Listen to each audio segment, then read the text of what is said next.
Hi, it's Alan at Black Crow Gaming here, doing another Rules Lawyered. This time we're talking about sequencing.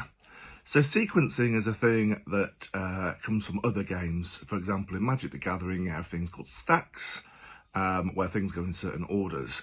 Now, Warhammer 40k does not have stacks. The only reference to sequencing is if two things happen at the same time, then the active player gets to decide the order. So what does that mean? So, let's say if your vehicle is being targeted and you decide to use the smoke stratagem and the arm of contempt stratagem. Now, it doesn't really matter which order those go off in, they will both affect that attack. So it's fine, you can play both those stratagems, they both happen at the same time, no issues. But what if you want to play some stratagems and the order does matter? So for example, you may want to overwatch and then use some sort of reactive stratagem to maybe get back into a vehicle or something. Now in that case, that active player gets to decide the order.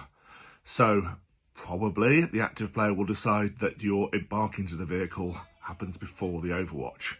So the overwatch never happens, you don't have to spend the CP, you're absolutely fine, but you don't get to do the overwatch.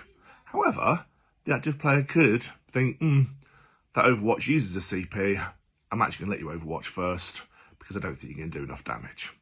The choice is the active player, that's the player whose turn it is. I hope that helps.